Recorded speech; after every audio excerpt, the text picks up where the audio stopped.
Tēnā koutou te whānau o Auckland Unitarians. Tēnā koutou nā manuhiri.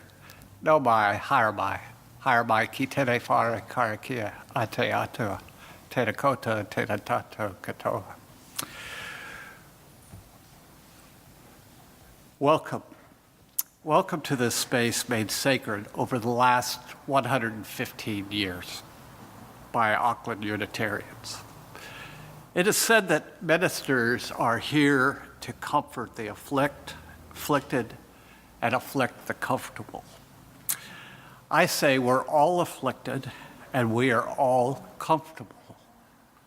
May our time together this morning be a comfort and a confrontation.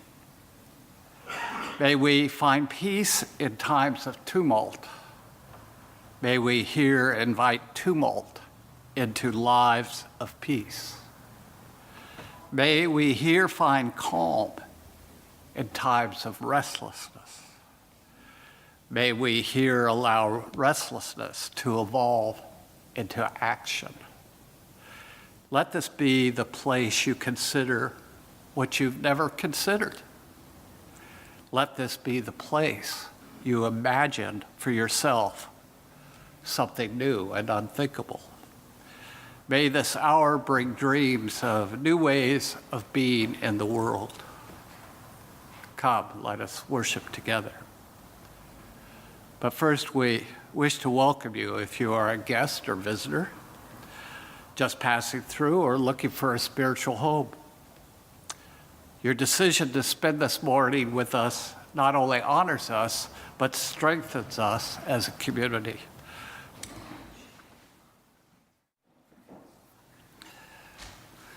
My opening words are two quotes that capture the theme of this morning's service. The first is by historian Howard Zinn.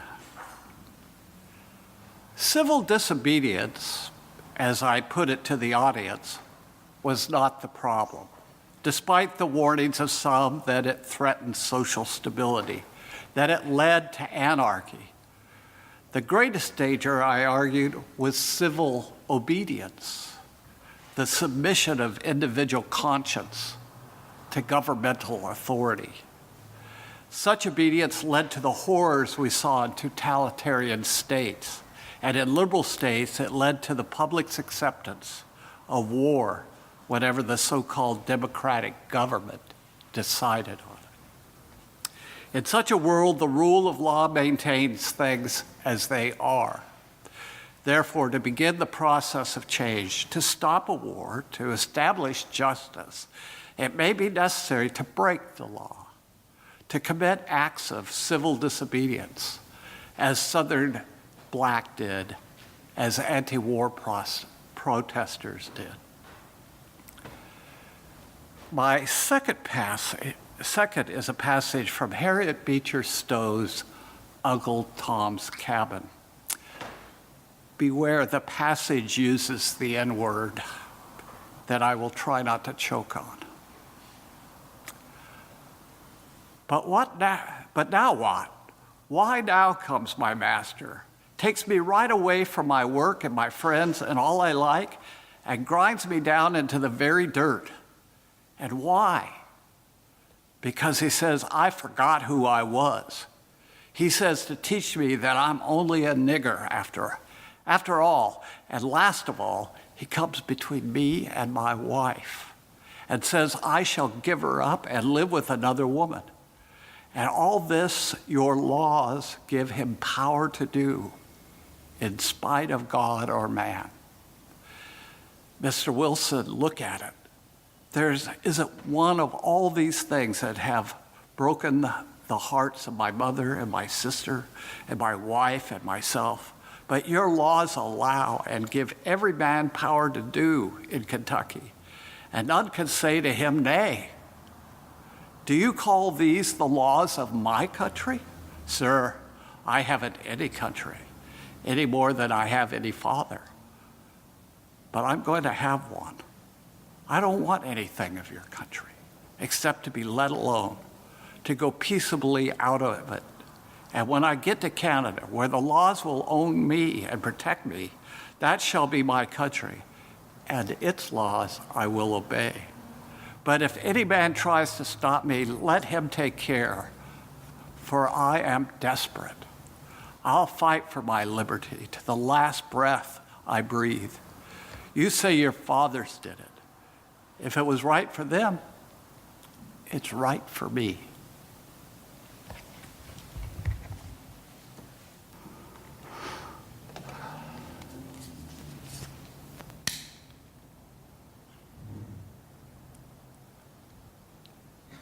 Out of the flames of fear, we rise with courage of our deepest convictions, to stand for justice, inclusion, and peace. Out of the flames of scrutiny, we rise to proclaim our faith with hope to heal a fractured and hurting world. Out of the flames of doubt, we rise to embrace the mystery, wonder, and awe of all there is and all that is yet to be. Out of the flames of hate, we rise with the force of love, love that celebrates our shared humanity. Out of the flames, we rise.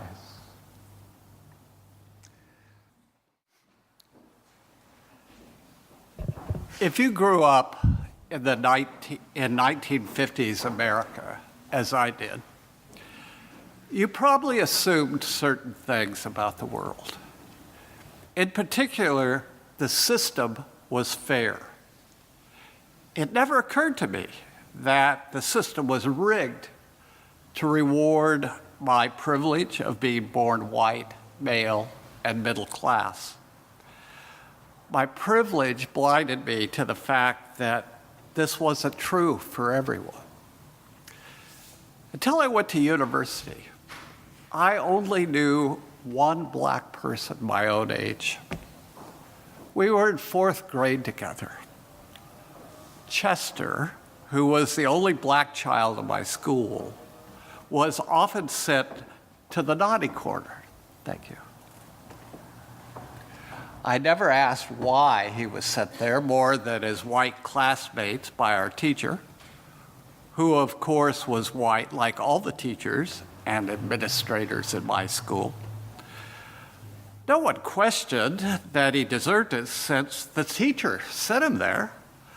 That is just what happens if you don't follow the rules. So follow the rules. You might not like all of them, but if you comply, you won't find yourself in trouble with authority. All that changed in 1965 for me. I was horrified to watch what was done to the marchers at Selma, led by Dr. Martin Luther King, Jr. That the pictures were in black and white did not minimize the brutality of the fire hoses, dogs, and police batons that rained down on them by those I had been taught were supposed to protect and serve. If TV had not revealed that the system didn't work the same for everyone, I might have remained oblivious. But privilege still continued to blind me to oppression right in front of my nose. I lived in a white neighborhood far away from the South, where I assumed the problem was. How white? My high school had 2,700 students, and not one of them was black. Why? At the time, I didn't know. Later, I learned that laws at the time allowed people not to sell their homes to black people. And if that didn't stop someone from selling to a black person, banks could legally refuse mortgages on the basis of race. Apparently, the South was closer to liberal California than I imagined. This was just the opening salvo of many in my education, that there were just and unjust laws. If you were a person of color or poor, you were more likely to suffer from the latter.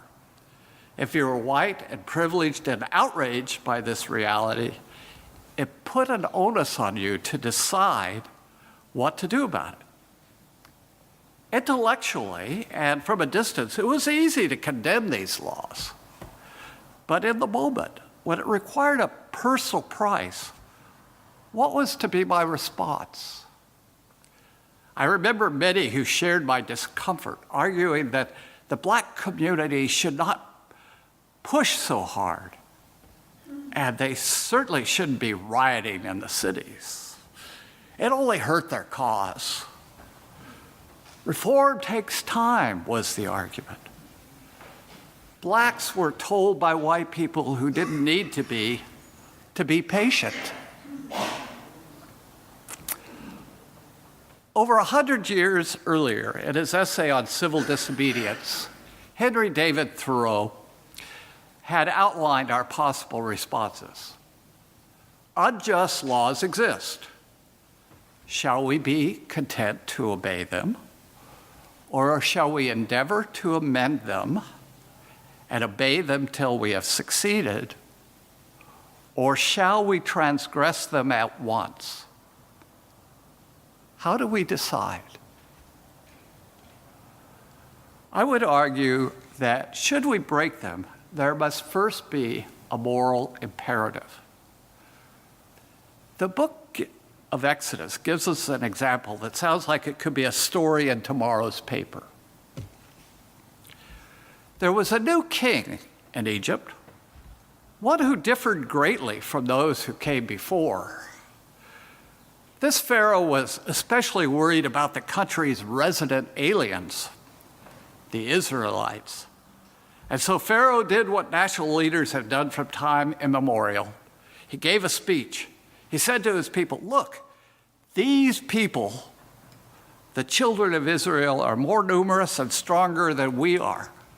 Come on, let's use our wits against them and keep them from growing. And then if a war occurs, they could join our enemies and make war upon us. After rallying the nation, and as an attempt to prevent this outcome, Pharaoh implemented measures designed to weaken and oppress the Israelites. He taxed them nearly to death, forced them to build public works projects, and ultimately enslaved them. But Pharaoh wasn't satisfied with the results of these measures, so he called the midwives. Pharaoh said to the midwives of the Hebrews, the name of the first one was Shiphrah, and the name of the second one was Puah. He said, when you help the Hebrew women to give birth, if it is a son, put him to death. But the midwives refused to obey him, thereby providing us with what is arguably the first recorded instance of nonviolent civil disobedience in world literature. Shiphrah and Puah were, the text reports, in awe of the divine. They responded to a moral and spiritual imperative that transcended ethnic, religious, and national bonds. They chose love instead of hate, compassion instead of indifference, and courage instead of fear, simply because it was the right thing to do. To undermine moral authority that enables disobedience, those in power make much of the importance of the rule of law. Since they have already defined the law for their benefit, that makes sense.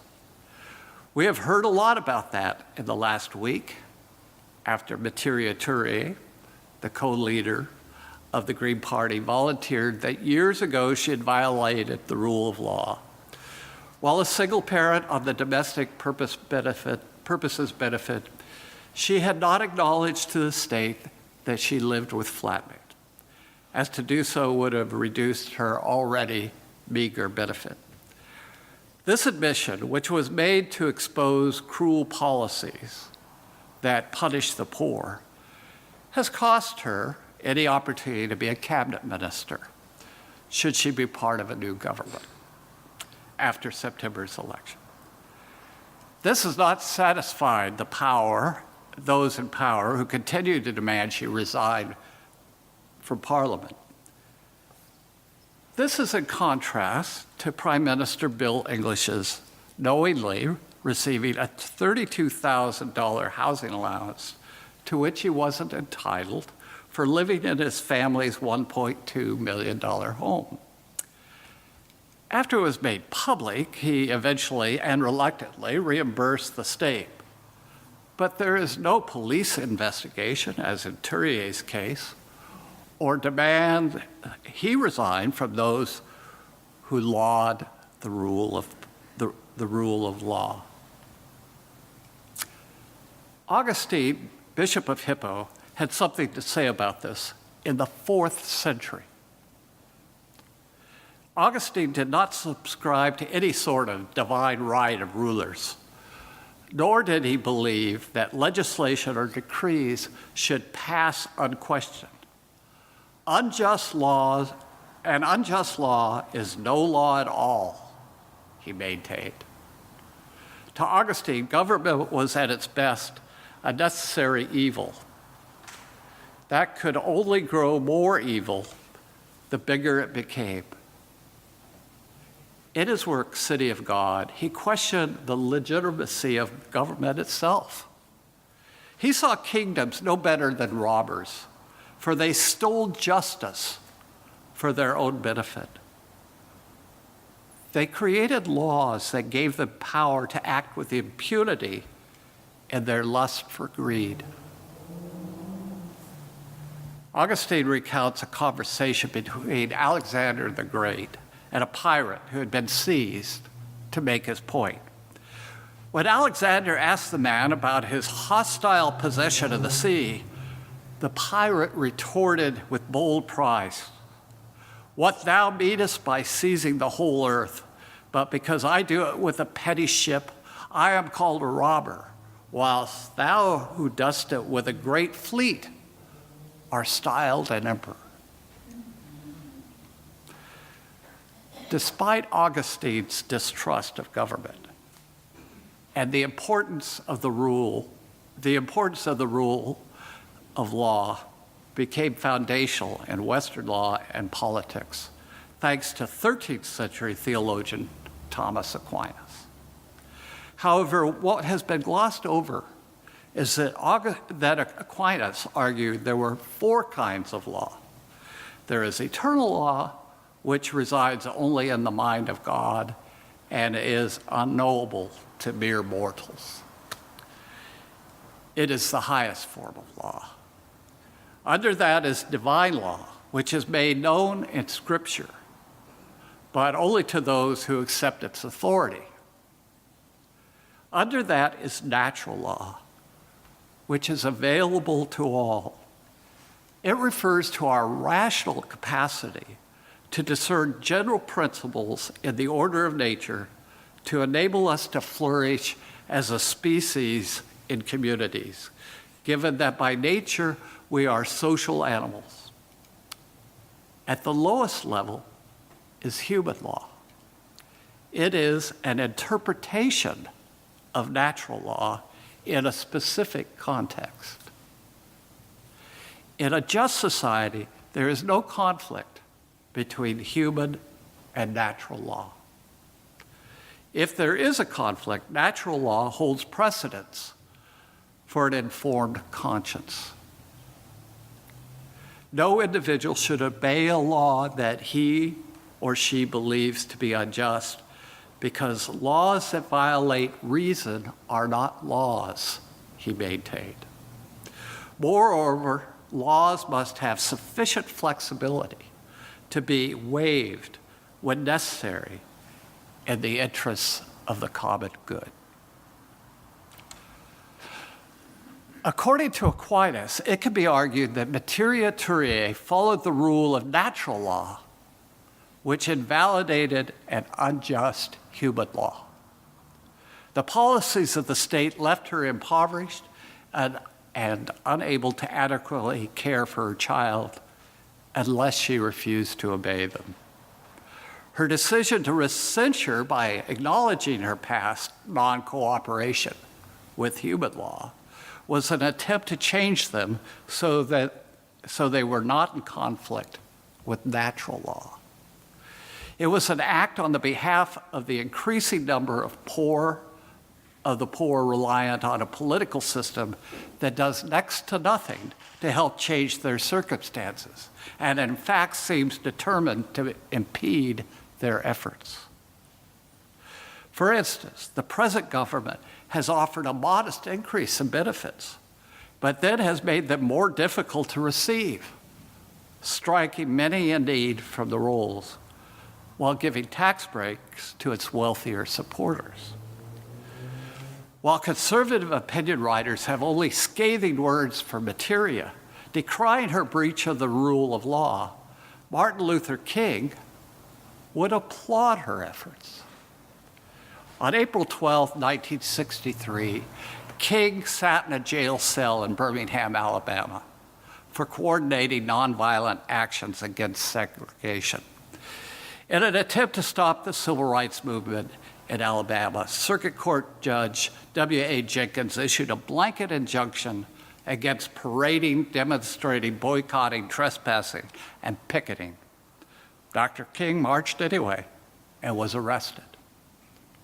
4 days later, after reading a newspaper article from a local clergyman condemning him for hypocrisy and breaking the law, Dr. King wrote the now famous letter from a Birmingham jail, in which he broke down the difference between a just and unjust law, stating, "We as human beings have not only a legal but a moral responsibility to obey just laws. Conversely, one has a moral responsibility to disobey unjust laws." He based his arguments on Augustine, Aquinas, and Thoreau. King had this to say about Thoreau's essay on civil disobedience in his autobiography: "I was so deeply moved that I reread the work several times. I became convinced that non-cooperation with evil is as much a moral obligation as cooperation with the good." The difficulty for us is distinguishing between just and unjust laws. Sometimes it's obvious. King offers this guideline: an unjust law is a code that a numerical or power majority group compels a minority group to obey, but does not make binding on itself. This is difference made legal. By the same token, a just law is a code that a majority compels a minority to follow, and that it is willing to follow itself. This is sameness made legal. But even he knew the issue was more difficult, pointing out that we should never forget that everything Adolf Hitler did in Germany was legal, and everything the Hungarian freedom fighters did in Hungary was illegal. It was illegal to aid and comfort a Jew in Hitler's Germany. Even so, he said, "I'm sure that had I lived in Germany at the time, I would have aided and comforted my Jewish brothers."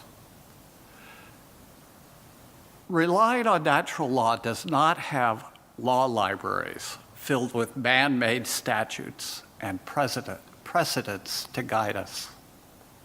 Ultimately, we only have our conscience to guide us. Our 7 principles are of some help, but our 6 sources of inspiration and spiritual growth are more so. The first source is direct experience, what you know to be true because you have experienced it firsthand for yourself. The second source of our liberal religious tradition is words and deeds of prophetic women and men, which challenges us to confront powers and structures of evil with justice, compassion, and the transforming power of love. But the challenge is not only to study and admire those prophetic men and women, Thoreau, King, Gandhi, and so many others, but to discern when and if your conscience might call you to follow in their footsteps of civil disobedience, to protest an unjust law, or call attention to injustice.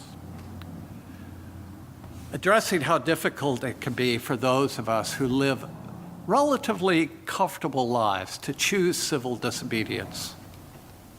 Sharon Welch, in her important book, A Feminist Ethic of Risk, writes that it is easier to give up on long-term social change when one is comfortable in the present, when it is possible to have challenging work, excellent health care, and housing, and access to the fine arts.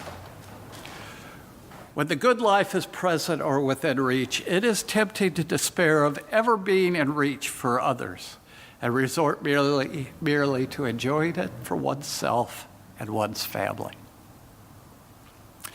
Becoming so easily discouraged is the privilege of those accustomed to too much power, accustomed to having needs met without negotiation and work, accustomed to having a political and economic system that responds to your needs.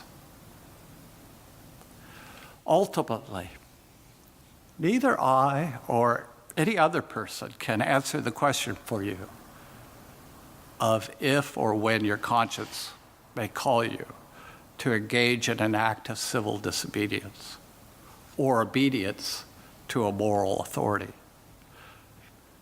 But I can tell you that Unitarian Universalism is a religious tradition that encourages you to listen to your conscience and to pay attention when your conscience tells you that the right, good, beautiful, and true way is different from what everyone else, even the government, tells you is right. And Thoreau taught us, if we the people do not like the way things are, then we the people can demand change at even the highest levels of society. Amen.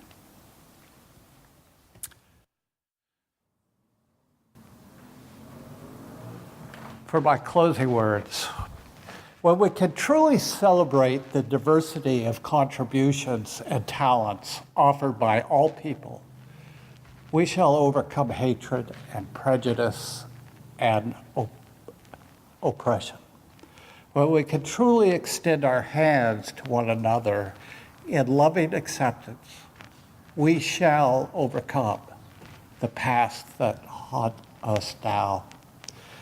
Living in peace and freedom, we shall overcome the wrongs that have happened and the debts left unpaid.